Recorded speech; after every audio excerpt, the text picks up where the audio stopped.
Hey guys, how's it going? Welcome to the next video in my Mould 2017 series. The last video we spent clearing out and repairing the foundation crack. If you missed that video, you can check it out up here. Since the last few videos in the series have been about demolishing the basement, today I start the rebuild. That being said, let's do a little more demolition. What can I say? I like smashing things. With my reciprocating saw, I cut through the nails holding the studs to the bottom plate, and then cut out the bottom plate.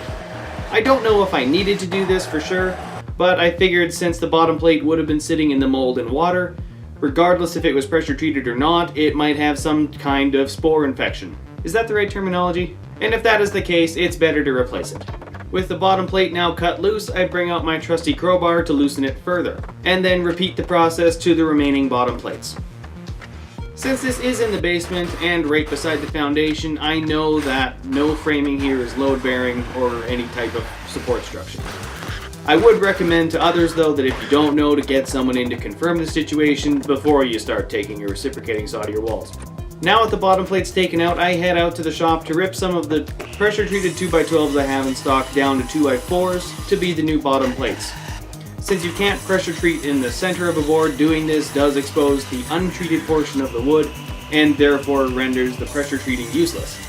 I could be wrong in this, but in this situation I just made sure that there was no untreated wood in contact with any of the concrete. With that out of the way, I head back inside and bring some treated and untreated 2x4s with me.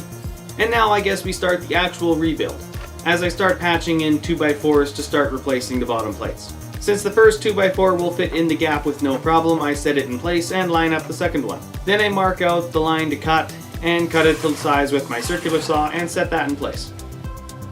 Once I have the 2x4s cut to length and set in place, I come back with a handful of nails and a hammer and nail the bottom plate into place.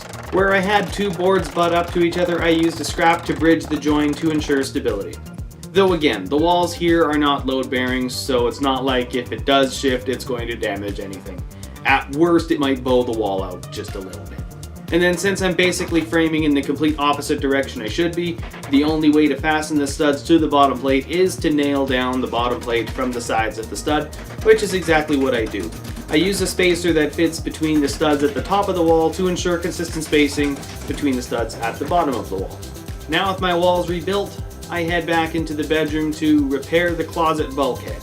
I'm not sure what happened here, since for some reason now the bulkhead that was here before is suddenly too short. Overall, I don't have much of an issue with this. This is the existing one that was here before, I just repurposed it. But how they did it before, they just butted this end up to the drywall that was here. So now that I'm trying to do it properly, I'm finding that it's a half inch too short.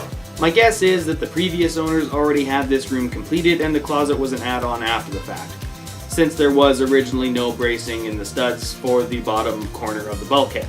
Since I know the height of the bulkhead is correct, I bring it over to my workbench to replace the top and bottom plates.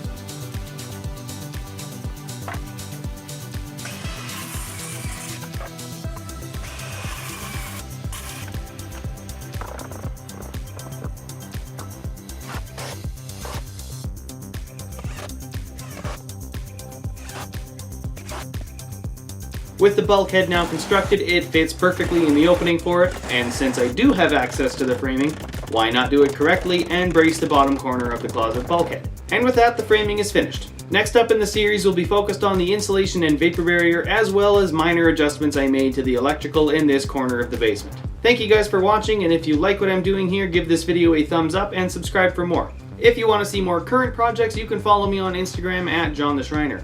I hope to see you in the next video, and have a good one.